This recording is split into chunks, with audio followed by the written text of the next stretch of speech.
It's a new day on Deep Space Nine, and Quark has a new get-rich-quick scheme.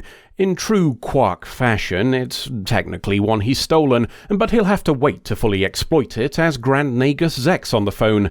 It's important enough to bother Rom, the underappreciated brother, afterwards, but then their mother Ishka being kidnapped by the Dominion does rather affect him as well.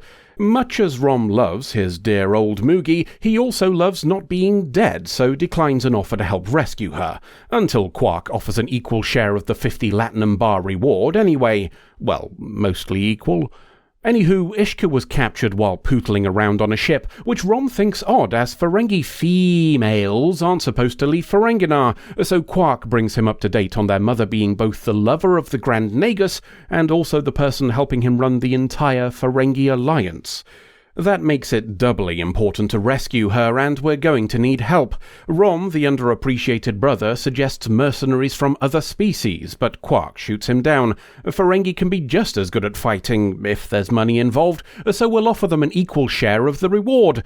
After we've told them it's only 20 bars, obviously. The first stop is Eggnog, who tells them both to bollocks. He's Starfleet and can't go running off every time something personal comes up. You don't see Dax taking murder sabbaticals for Klingon blood feuds, or Sisko just choosing to have some time off to fly a wooden spaceship, do you? That would be fucking ludicrous. His head is turned not by the offer of money, but rather the offer of rank. His Starfleet training would make him head of tactics after all, and he'd need to drill the rest of them.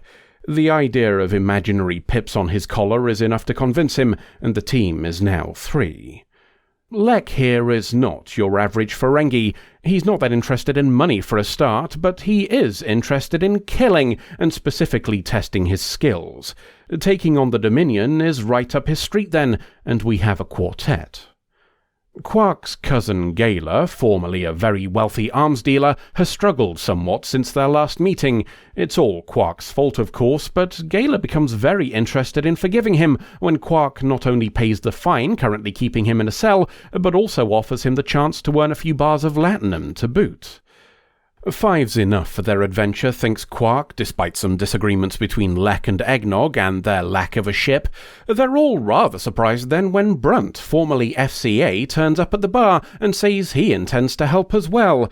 He still has his informants, so has heard about Ishka and thinks doing something for the Nagus will get him his old job back. The idea is met by everybody else telling him to piss off, so he says he will, in his ship. On reflection, Quark decides that perhaps 6 is their lucky number after all. As rescue missions go, it's a complete sodding shambles. The ambush of 3 Jem'Hadar escorting Ishka immediately goes pear-shaped when the pooping starts, and the team is either incapacitated or legs it. All except Lek, that is, who shoots Ishka after deciding it would be a mercy. It's just a simulation, of course, and not the first one. We've now failed enough times to convince Quark this isn't going to work, so he calls a halt. Rom, the underappreciated brother, is the one to point out we're making a basic mistake. Ferengi strength isn't in firepower, it's in negotiation. They're the deal makers of the entire quadrant, so we just need to find something the Dominion wants and make a trade. The goods in question require Quark bringing Sisko into the deal and spending the goodwill he earned from rescuing Kira when the Dominion were here. See, Quark's figured out his something the Dominion will want is actually someone. That's a shame in a way, as Brunt's ship is already too crowded as it is. At least it won't be for long. We just need to pick up our guest, then head over to Empok Nor, the abandoned Cardigan station built to the same specs as DS9. Quark thought that would give us an advantage for the trade, as we already know our way around, and with only the small downside of Eggnog nearly dying there last season. Time to meet our guest, or to be more accurate, reacquaint ourselves with them. This is Kevin, the Vorta arsehole who sold his Jem'Hadar down the river to save himself a few episodes back. With a warning from him that everybody present is going to do a dead, we depart. We arrive at Empok Nor sometime later and confirm there's nobody else here, largely because plain simple Garak already killed the former occupants. Nog's decided the infirmary is tactically preferable, so we're setting up there. While Eggnog fixes sensors to watch for ships, Rom sets up a science wibbly to stop the Dominion just teleporting our guest away. Not that it will be a particularly happy reunion for Kevin. Vorta are supposed to die rather than be captured, and he's going to have a very bad time of things with his former friends before they do the job themselves. Hardly surprising, then, that he doesn't fancy hanging around, and after everybody else has fallen asleep, including Gala, who was supposed to be guarding him, he escapes. Him getting to the ship would be very bad news for us indeed, not just because he's our trade for Ishka, but because then we'd also have no way of scarpering before the Dominion arrive. The good news is Quark had Rom, the underappreciated brother, disable the ship just in case, though decided to run and check on the chance he buggered it up. The bad news is there's an alarm, and that means the Dominion have arrived. We all leg it back to the infirmary for a defensible position, which is probably just as well given the large Jem'Hadar presence. Keevan's advising us all to scarper, but that's just to save his own arse, so out Quark goes to negotiate with Rom and Eggnog in support. In an unexpected turn of events, the founders have decided to clone 20th century musician and alleged historical sex offender Iggy Pop and make him a Vorta. On the plus side, at least Ishka's here and safe, so we move on to the trade. Quark's obviously not going to just bring Keevan out here under a couple of dozen Jem'Hadar guns, so getting rid of them is the first condition. All but 2 are going back onto their ship and buggering off home, so Quark and company can scarper after the trade without getting turned into a small debris field. That'll mean Iggy's here for a day or 2 awaiting rescue, but he'll live. Iggy suggests he could instead just order an assault on the infirmary and murderize everybody inside, but Quark figures he needs to know what particular beans Keevan spilled to Starfleet before he dies, so that's not going to happen. With Iggy's bluff firmly called, he agrees to the terms, and Quark goes back to the infirmary. Everything's going well, so it's time for the universe to take a big old shit on proceedings. During the celebrations of imminent reward, Rom accidentally let slip the real amount offered rather than what he and Quark told the others. Getting ripped off is never a good feeling, even if they'd have done the same in return, and the resulting disagreement has Gala try to shoot Quark and instead hit Keevan. Clearly this is not ideal, as a dead Vorta is going to be difficult to exchange for Ishka. As Quark's rallying the others into trying to fight, and doing a fair job of convincing them by offering more money, Eggnog's checking if Keevan is really dead. The answer is very much yes, but his fiddling with a brainial gizmo causes a reflex from Keevan's corpse. Once they've all calmed down a bit, and Eggnog's seen the potential of his discovery, we all rush to rig more of these gizmos onto Keevan's cadaver, so we can drive him like a meat puppet. Iggy sent all his Jem'Hadar mates away safe for the 2 guards, and is ready to make the exchange. Quark makes a slight change to the arrangement by saying we'll swap next to where Brunt's ship is parked, all the better for legging it afterwards. In standard prisoner swap style, Ishka and Keevan's corpse are sent to their respective groups over a long walk.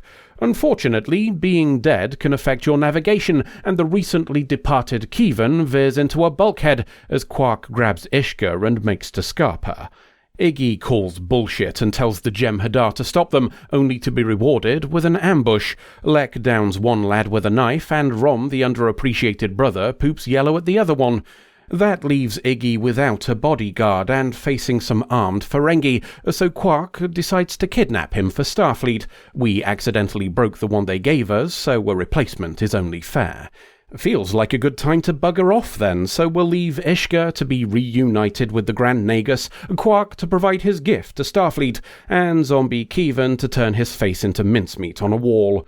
Until the next adventure. A Ferengi episode then, and one in which... Hold on a minute, I've just been handed a note. The creators of Deep Space Nine would like to make it very clear that any similarities between this episode, The Magnificent Ferengi, and the 1960 Hollywood movie, The Magnificent Seven, are purely coincidental. Perhaps with the clear memory of being sent a rather stern letter by MGM after the Season 4 episode Our Man Bashir, the one which didn't rip off James Bond, honest, Ira Stephen Bear is quite understandably on record as being very insistent that there's no reason for lawsuits here.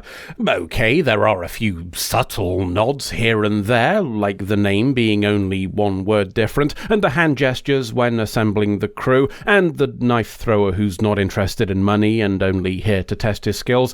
But Quark and company aren't saving a Mexican village, so that means it's not actionable, right? There weren't even 7 of them, unless you count Ishka. To be fair, it's probably more difficult to make a case for being plagiarized when your own film is a retelling of another story in the first place, so perhaps that made the idea a little more safe. Not that I'm saying it was a deliberate idea, of course. We've already established these were pure coincidences, and plain simple Garak can go do one. The story itself is simple enough, though not exactly what was originally envisioned. The kidnapped victim was supposed to be the Grand Nagus himself, but Wallace Shawn was unavailable, so we switched to Ishka. You could argue that change is noticeable in some places, as Rom, the underappreciated brother, and Eggnog needing to be convinced to join the rescue makes more sense in the original context. Rom, in particular, had already shown his bravery a few episodes earlier, and for a cause a lot less close to his heart than his dear Moogie. His hesitation here isn't a complete mismatch for him, but you can see how the behaviour would have been a far better fit with Grand Nagus Zek as the hostage. To be fair to it, though, the continuation of character development was hardly the point of the episode. This was meant to be a giggle and nothing more, a fun little romp of ineptitude and squabbling among Trek's comic relief species. That doesn't mean it's entirely without some incidental detail, though, so let's have a closer look. The character of Lek potentially gives us a glimpse into a part of Ferengi society we've not considered, but one that does make an element of sense. That Lek himself uses the somewhat official-sounding term Eliminator implies the idea of Ferengi assassins is not unheard of among certain groups. If you think about it, eliminators are an efficient use of a potentially undesirable element by a hyper-capitalist society. Random people getting murderized is bad for business after all, especially if you're one of the randoms. If, on the other hand, you give such murderers a title and involve payment, you not only largely remove that random element, but you also gain a useful and deniable service. You could even argue it's a good way of regulating how other business is conducted. You either need to carefully gauge how much you're willing to upset the guy you're ripping off, or you'd better make very sure that you don't leave them with enough money to hire an eliminator. That incentive plugs straight into the risk-reward system that we know is at the very heart of Ferengi culture. Lek also serves the purpose of fleshing out the Ferengi in general, another deviation from that profit above all mantra. Come to think of it, the group that we get in this episode are perhaps the most un-Ferengi collection of Ferengi we've ever seen when you consider Quark the reluctant hero, Rom the resistance fighter, and Eggnog the Starfleet ensign. It's only really Gala and Brunt who qualify as the complete bastard stereotypes that we've been told to expect. The Ferengi aren't the only ones who get a little fleshing out though, so let's end with another snippet. Keevan reveals in this episode that Vorta are expected to die rather than be captured, which raises a few thoughts. There are the obvious ones, such as what this disobedience says about founder genetic engineering and indoctrination, but we've covered that topic a few times before. Perhaps more interestingly is what Keevan's behaviour implies about how the Vorta, and possibly other parts of the Dominion by extension, view the ongoing Alpha Quadrant war. If Keevan knew his recovery by the Dominion would be a very unpleasant experience indeed, one ultimately ending in his death anyway, what does his willingness to surrender to us despite this knowledge imply? It could simply be that some Vorta have a stronger self-preservation instinct than their commitment to the Founders, and that even another second of life overrules the ultimate cost, but there is another option as well.